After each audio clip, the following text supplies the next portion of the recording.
that his story is one of perseverance and motivation. So please join me in welcoming Reggie.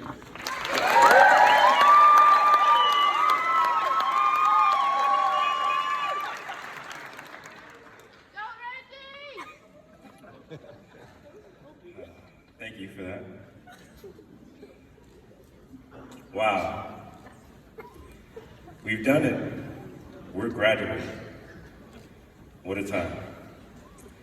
You know, I was sitting in my room, starting this speech, wondering what I could say to an audience of excited students and family that would encapsulate the euphoria of accomplishing a goal that took at least 4 years to reach. I had to think back to when I was a kid and my mom would come into the living room and change my Saturday morning cartoons to the Oprah show. I hated when she did this, but I guess it paid off because I remember overhearing Oprah say something that didn't mean much to me until now. She said, "The more you praise and celebrate your life, the more there is in life to celebrate." And that quote has never been more appropriate than today.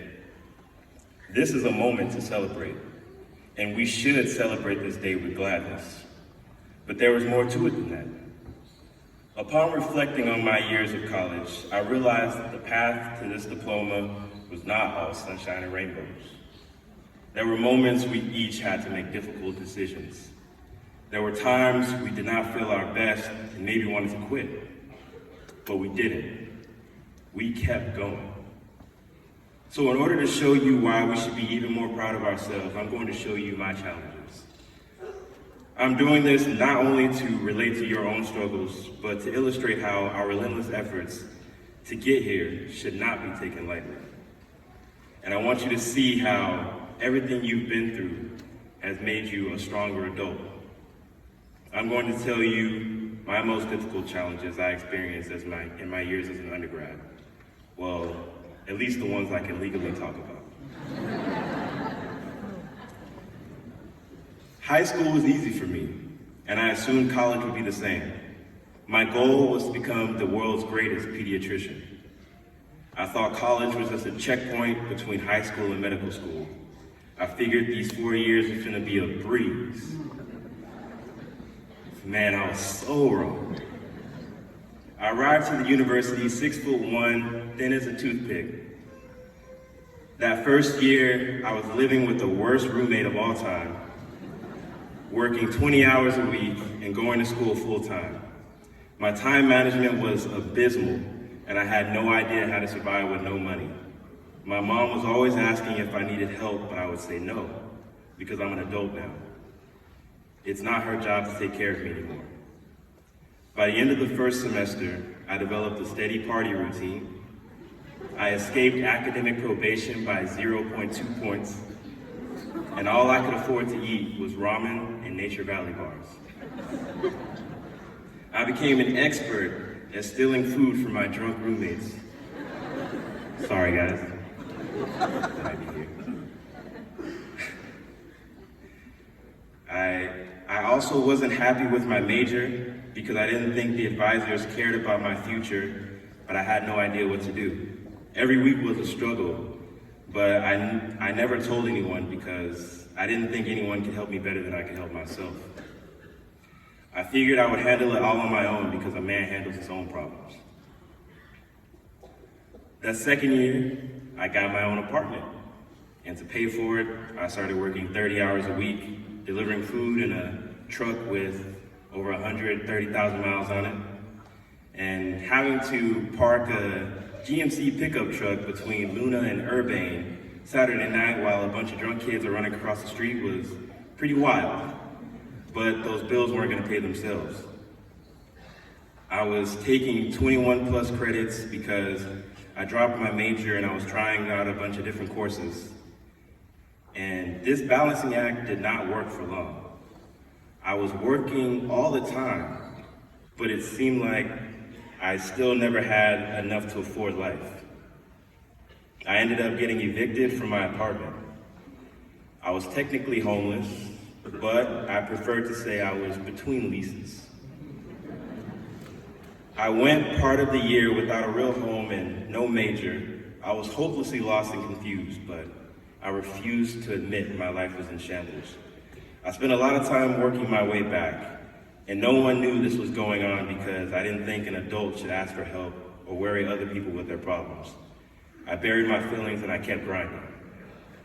I wanted to do this on my own. I ended that year with a roof over my head, and I found my way to family studies. Found my way home. The third year, I became the founder and president of a club, vice president of another, started volunteering, worked an unpaid internship while still working the same amount of hours and taking 21 plus credits a semester. And a lot of you might think, well, how is he able to do this? And I have to say, not well. I was barely sleeping and I was ignoring my health, and I ended up developing a corneal infection in my eye that caused me to withdraw from school. And I was unsure if my sight would return or if I would even return to school. Every day I couldn't sleep, and every night I wanted to cry and scream, but I didn't. I didn't think having a mental breakdown was going to help anyone. So I eventually regained my sight and returned to school, determined to finish what I had started. The final year, I was feeling real good about myself. Things started to finally look like they were going my way. Grades were good, working was good, internships were good. I was definitely feeling like I was taking the steps necessary to be ready for the real world. And then I failed. I remember walking into class and seeing that I had failed my physics exam. Now, don't get me wrong, this was not the first F I'd received. But something about this was different. All of my failures were condensed into that F that I saw written on the front page of my exam. I wasn't the same after that. I fell into a spiral of depression. I went weeks. I went without talking to anyone. I didn't sleep or eat for 6 days. I was punching the walls and ignoring the world around me, wondering if this was what the rest of my life was going to be like, wondering if the world would be better off without me. Until one day, I accidentally answered a call from my mom. She asked why I hadn't returned her calls, and of course I lied and said I was fine. She went on talking about her day and about how she was feeling worn out from having to lift and move packages all day. And it was in that moment that I remembered something. When I was a small boy, wanting to help my mom. My mom would always come home with bruises and aches and just random cuts from her laborious job. And I would always see this miserable sadness in her eyes where she would just be tired from working so hard to take care of us. She would go to work when she was sick. She would always come home, feed me and my sister, and go back to do it the next day. And so, as a little boy, I always wondered, well, what can I do to help? There's not much that you can do as a little boy. But one day I remember asking if she needed anything. She tiredly asked me to bring her an ice pack for her ankle because it was swollen. I rushed out of the room to the kitchen and opened the freezer and reached to the back because I thought the ice pack in the back would be colder and way better. I hurried back to my mom with the ice pack and placed it on her ankle, and I saw her relax. The strain in her face disappeared, and she let out a sigh of relief with a small grin.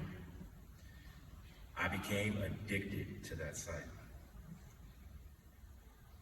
I remember I wanted to be a doctor because I could heal others and see that same smile on the faces of my patients. I found my motivation and I started working again. I wasn't cured. Even today, I'm not perfect. But that moment allowed me to gather the strength to keep going. I told this story because I hope you will learn from my mistakes. I hope from this speech you are able to see these 3 lessons. Lesson 1, take care of yourself. This is more than just taking a break. This means you need to be honest with yourself. Don't be afraid to admit when you're overwhelmed. Taking care of yourself involves seeking help when appropriate. And it also means you need to allow people to help you. No one can do it alone. I refused to admit when I was sad, angry, or helpless until I had no other choice. Go to therapy. Kyle's has taught me that mental health is very important. Don't let anyone downplay your pain. Your hurt is real, and you deserve care. Lesson 2, embrace the bad with the good. Embrace that bad and see that it will improve the good you experience. Everything I went through has made this moment even more satisfying. I now view my challenges as obstacles that have made me mentally and emotionally stronger. None of us would be who we are today without these challenges. And now, I'm not saying that whenever something bad happens, you should think to yourself, man, something bad's happening? Yes. It means something's good on the way. But I'm not saying to do that, but I am saying that you just need to understand its purpose.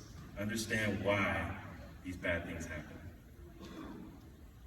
So I say thank you to my pain, because now there is more in my life to celebrate.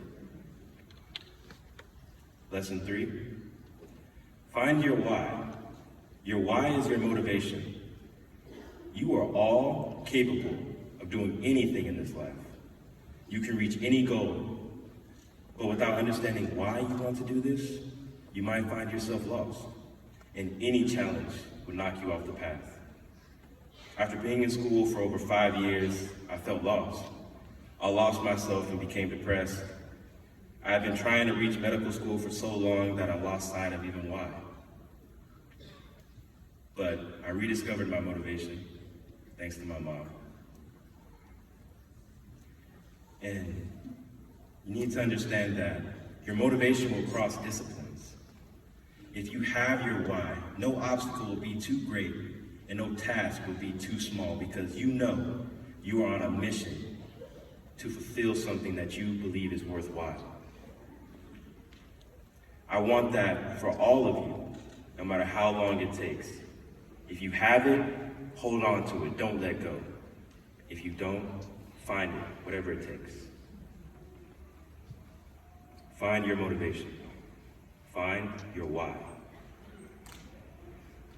And with these 3 things in mind, the world will be yours. And you will be able to accomplish everything before you. Life after graduation will be yours for the taking. So, congratulations, class of 2019. It's time to celebrate.